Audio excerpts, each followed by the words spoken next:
Bonjour à tous et bienvenue dans cette nouvelle vidéo. Aujourd'hui, je vais vous parler d'un sujet qui revient souvent, l'intestin irritable, également connu sous le nom de syndrome du côlon irritable. Vous êtes nombreux à vous interroger sur les aliments à privilégier ou à éviter pour mieux vivre avec ce syndrome. Dans cette vidéo, nous allons voir en détail ce qu'est l'intestin irritable, et je partagerai avec vous des astuces pratiques pour adapter votre alimentation. Nous parlerons aussi des aliments à réduire ou à préparer différemment afin d'améliorer votre confort digestif au quotidien. Qu'est-ce que l'intestin irritable ? Pour commencer, l'intestin irritable n'est pas une maladie à proprement parler, on parle plutôt de syndrome de l'intestin irritable. Ce terme désigne un ensemble de symptômes et de signes cliniques, comme des douleurs abdominales, des gènes, des ballonnements, des gaz, ainsi que des troubles du transit, avec des épisodes de diarrhée, de constipation, ou l'alternance des deux. D'autres symptômes peuvent également apparaître, souvent éloignés de l'intestin, comme des inflammations, des palpitations, ou une sensation de brouillard mental, qui sont tous liés à ce syndrome. Cette situation peut être très inconfortable. On vous a peut-être déjà dit que vous souffriez de ce syndrome et qu'il n'existe pas de remède, à part supprimer certains aliments. Cependant, je préfère aborder la question sous un autre angle. Intestin irritable ou intestin irrité ? Je pense qu'il serait plus juste de dire que votre intestin est irrité plutôt qu'irritable. Votre intestin ne se réveille pas irritable du jour au lendemain, comme s'il avait décidé de mal réagir sans raison. Imaginez plutôt une irritation progressive, comme si une partie de votre peau était constamment frottée. Par exemple, en marchant ou en courant, des frottements répétés peuvent provoquer une irritation au niveau de votre bras ou d'un pli de peau. Cette irritation devient de plus en plus inconfortable. Pour limiter la gêne, vous pourriez essayer de protéger la zone irritée. Maintenant, imaginez qu'une personne arrive et exerce une pression ou, pire, frotte cette zone avec le côté rugueux d'une éponge, juste pour aggraver la situation. Quelle serait votre réaction instinctive ? Vous chercheriez probablement à repousser ce geste ou à vous éloigner de cette sensation désagréable. Lorsque votre intestin est déjà irrité et qu'il subit de nouvelles agressions répétées, il réagit de manière excessive, c'est ce qu'on appelle l'intestin irritable. Personnellement, je préfère le terme intestin irrité. L'intestin, déjà en état de sensibilité, se défend face à ces nouvelles agressions, entraînant des réactions comme des diarrhées, des douleurs, etc. Ces symptômes apparaissent parce que le corps tente de se protéger. Pour gérer cette situation, il y a plusieurs aspects à considérer. Dans cette vidéo, je vais aborder 3 points essentiels, les fibres alimentaires, les lectines et FODMAP. Mais avant cela, parlons de la digestion, qui est au cœur du bien-être intestinal. La digestion. La digestion joue un rôle fondamental dans la santé de l'intestin. Une bonne digestion permet de soulager l'intestin, tandis qu'une mauvaise digestion l'encombre, favorisant fermentation et putréfaction. En fonction de votre flore intestinale et de la quantité d'aliments mal digérés, ces phénomènes peuvent être plus ou moins prononcés. Chez les personnes sensibles, ces fermentations et putréfactions exacerbent la sensibilité intestinale. Les fermentations dans l'intestin produisent de l'alcool et divers gaz sous l'effet des bactéries. Les personnes ayant un intestin sensible tolèrent souvent mal les boissons alcoolisées ou gazeuses. Toute substance qui favorise une production excessive de gaz et d'alcool peut accentuer l'irritation de l'intestin. Ainsi, en améliorant la digestion, nous réduisons les contraintes sur l'intestin. Par ailleurs, la qualité de notre digestion influence également le microbiote. Une mauvaise digestion favorise le développement de bactéries spécialisées dans la dégradation des aliments mal digérés. Concrètement, cela signifie que certaines bactéries peuvent se multiplier de manière excessive et produire des substances potentiellement toxiques, comme les lipopolysaccharides, qui peuvent irriter la muqueuse intestinale et pénétrer dans le corps via la barrière intestinale. Pour améliorer la digestion, il y a plusieurs actions à mettre en place. Tout d'abord, réduire la quantité de nourriture consommée. Manger moins permet de soulager le système digestif et de mieux enchaîner les repas tout au long de la journée. Bien sûr, si vous avez déjà une alimentation légère, il n'est pas nécessaire de manger encore moins, d'autres leviers peuvent alors être envisagés. Mais si vous avez tendance à manger copieusement, réduire légèrement les portions peut être bénéfique. Ensuite, la mastication est un autre point essentiel. En mâchant bien, nous facilitons le travail des autres organes digestifs, car c'est la seule étape de la digestion que nous contrôlons consciemment. Plus nous mastiquons, moins les autres organes doivent travailler, ce qui constitue un levier d'action simple et efficace. Un dernier point important concerne les combinaisons alimentaires. Plus un repas est varié et complexe, plus la digestion est difficile. Il n'est pas nécessaire d'adopter une alimentation minimaliste avec un seul aliment par repas, mais certaines associations alimentaires peuvent être plus faciles à digérer. Adapter les repas en fonction des aliments que l'organisme tolère le mieux, tout en évitant les combinaisons les plus difficiles à digérer, peut grandement faciliter la digestion. Bien entendu, chacun a des besoins différents, certaines personnes auront besoin d'une alimentation plus restrictive que d'autres. Cependant, une alimentation simplifiée et adaptée aux capacités digestives de chacun peut considérablement alléger la charge digestive, sans qu'il soit nécessaire d'exclure complètement certains aliments. Si l'exclusion de certains aliments est nécessaire, elle peut être envisagée, mais simplifier l'alimentation peut souvent réduire ce besoin. Par exemple, éviter les aliments sucrés en fin de repas, qui alourdissent la digestion et favorisent les fermentations produisant de l'alcool, est une bonne stratégie. Dans le cas où vous auriez des difficultés à gérer ces aspects, une organisation plus simple peut être envisagée pour limiter les inconforts. Prenons un repas classique composé de riz, de poisson, de crudités avec vinaigrette, d'un morceau de pain et d'un fruit. Ce mélange est assez difficile à digérer. Il pourrait être simplifié en optant seulement pour du poisson et des légumes.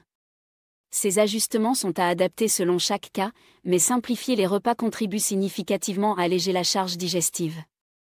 Ensuite, passons aux 3 catégories d'actions pour alléger davantage l'intestin.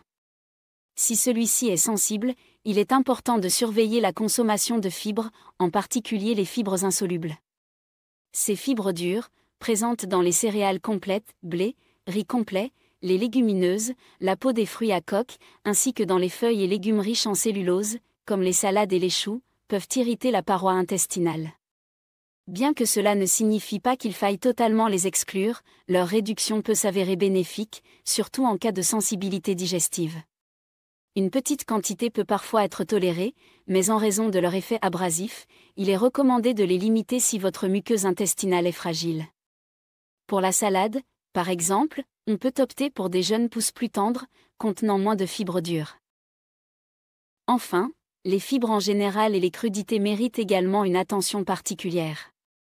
Une grande consommation de crudités peut provoquer des inconforts, surtout chez les personnes sensibles. Cela ne signifie pas d'éliminer totalement les aliments crus, mais de rester prudent et de modérer les quantités selon sa propre tolérance. Dans certains cas extrêmes, il peut arriver qu'une sensibilité digestive se manifeste, mais cela reste peu fréquent. Ce qui est souvent plus utile, c'est de diminuer la quantité d'aliments crus, en sélectionnant ceux qui sont bien tolérés crus et en évitant ceux aux fibres les plus dures. Une solution consiste à cuire une partie des aliments crus pour attendrir les fibres et faciliter leur digestion. Si l'on souhaite néanmoins conserver des aliments crus, les jus peuvent être une bonne alternative, car ils préservent les vitamines, minéraux et antioxydants tout en éliminant les fibres dures. Ces 2 premières mesures, simplifier la digestion et réduire les fibres dures, sont essentielles pour apaiser un intestin irrité, représentant de véritables piliers pour améliorer le confort digestif. Si ces ajustements n'apportent pas un soulagement suffisant, il est possible d'aller plus loin, en abordant les FODMAP et les lectines. Les FODMAP sont des glucides fermentés cibles qui peuvent poser problème dans le cas d'un microbiote intestinal déséquilibré, souvent à cause de mauvaise digestion répétée. Ce déséquilibre entraîne une flore intestinale qui favorise la fermentation excessive de certains glucides, provoquant des gaz et des ballonnements. Bien que tous ceux ayant un intestin sensible ne souffrent pas de cette situation, certains développent un SIBO, caractérisé par une prolifération excessive de bactéries fermentatives dans l'intestin. Le SIBO se produit lorsque ces bactéries, normalement présentes en quantité limitée, prolifèrent et s'étendent dans l'intestin, entraînant une fermentation accrue. Ce processus, en plus des ballonnements, peut être irritant pour la muqueuse intestinale, augmentant le passage de certaines substances dans le corps, ce qui peut générer fatigue et symptômes inflammatoires internes. Lorsque le SIBO s'installe parallèlement à un intestin irrité, il devient nécessaire de prendre des mesures spécifiques pour réduire les FODMAP, ces glucides fermentés cibles. Il est recommandé de limiter leur consommation autant que possible. On trouve ces FODMAP dans de nombreux fruits, ce qui oblige à sélectionner soigneusement ceux à faible teneur en FODMAP si l'on souhaite continuer à consommer des fruits, tout en faisant attention aux quantités. Les légumes peuvent également être source de FODMAP, en particulier les bulbes comme l'ail, l'oignon, l'échalote et le poireau, ainsi que certains autres légumes tels que l'asperge, l'artichaut, le topinambour, la betterave et le chou-fleur. Consommer régulièrement ces aliments peut maintenir un inconfort si l'on est sensible à ces glucides. Il est important de noter que chacun a un degré de tolérance différent face au FODMAP en raison de variations dans la composition bactérienne intestinale et le niveau de prolifération bactérienne. Ainsi, certains aliments classés comme faibles en FODMAP peuvent être bien tolérés chez certains individus mais moins chez d'autres, en fonction de leur état de déséquilibre microbiotique. On retrouve aussi des FODMAP dans les légumes secs, certaines céréales comme le blé et l'orge, ainsi que dans certains fruits à coque et oléagineux, tels que les noix de cajou et les pistaches. Comme beaucoup de ces aliments contiennent également des fibres dures, si vous souffrez d'un intestin irrité et d'un SIBO, ces deux facteurs peuvent aggraver et prolonger les inconforts digestifs. L'intérêt d'une alimentation pauvre en FODMAP réside dans le fait que, si vous êtes particulièrement sensible, vous pouvez ressentir un soulagement assez rapidement, en quelques jours ou semaines. Bien que cela ne soit pas le cas pour tout le monde, cette approche peut apporter un réel apaisement. Si c'est efficace, il sera probablement nécessaire de continuer ce régime alimentaire pendant un certain temps. Par ailleurs, il est aussi utile de se pencher sur les lectines. Les lectines sont des protéines de défense que les plantes produisent pour se protéger contre les animaux qui les consomment. Bien qu'elles ne soient pas toxiques, ces substances peuvent interagir avec le système digestif, la première zone en contact avec elles, et même avec l'intérieur du corps si elles sont mal digérées et passent la barrière intestinale. En théorie, notre système digestif devrait pouvoir digérer ces protéines. Toutefois, en raison de notre mode de vie stressant, de l'alimentation précipitée, et de combinaisons alimentaires lourdes, nous finissons parfois par mal digérer les lectines, ce qui peut poser des problèmes digestifs et provoquer des réactions internes. Certains aliments contiennent des niveaux de lectines variés, par exemple, les amandes en contiennent moins que les noix de cajou, mais elles en contiennent tout de même.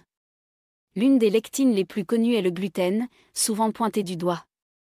Bien que réduire le gluten puisse aider, d'autres lectines peuvent également causer des soucis digestifs, et certaines personnes qui éliminent le gluten ne constatent pas nécessairement une amélioration totale de leur état. Les produits laitiers peuvent offrir un certain soulagement, mais il est souvent peu significatif. Certaines personnes peuvent continuer à consommer du riz régulièrement sans réaliser que ce dernier, bien que contenant moins de lectines que le blé, peut aussi causer des réactions intestinales s'il est mal digéré. Il est donc possible que le riz soit mal toléré par certaines personnes sensibles aux lectines. Les lectines ne se limitent pas aux céréales complètes, on en retrouve également dans certains fruits et légumes, comme la tomate, l'aubergine, le poivron, la courgette et le concombre. Si vous êtes sensible aux lectines, une consommation régulière de ces aliments peut entraîner des gaz, des douleurs abdominales et des troubles du transit, même si des efforts alimentaires sont faits par ailleurs. Pour minimiser la consommation de lectines sans tout éliminer, il est possible de réduire leur quantité en épluchant les légumes et en retirant les graines. Cela peut aider à atténuer les réactions digestives pour ceux qui ne sont pas prêts à adopter une suppression totale des lectines. Si malgré ces ajustements et une diminution des fibres, les symptômes persistent, il peut être nécessaire de tester d'autres options d'éviction. Cela ne signifie pas de tout supprimer d'un coup, mais de procéder à des exclusions progressives afin de mieux cerner ce que votre corps tolère. Ces tests peuvent alors orienter vers une alimentation plus adaptée et soulager les inconforts digestifs. Certains aliments peuvent ne pas convenir à votre digestion, d'où l'importance des périodes sans graines. En effet, les graines contiennent des lectines, des fibres insolubles et, pour certaines, des FODMAP. Ainsi, réduire ou éliminer les graines pendant quelques jours ou semaines peut s'avérer bénéfique. Merci d'avoir regardé cette vidéo jusqu'au bout. J'espère que ces conseils vous aideront à mieux gérer votre alimentation et à soulager les inconforts liés à l'intestin irritable. N'oubliez pas que chaque corps est différent, alors n'hésitez pas à tester ces astuces et à voir ce qui fonctionne le mieux pour vous. Si vous avez trouvé cette vidéo utile, pensez à laisser un pouce bleu et à vous abonner pour ne rien manquer des prochaines astuces santé. Prenez soin de vous, et je vous dis à très bientôt dans une nouvelle vidéo.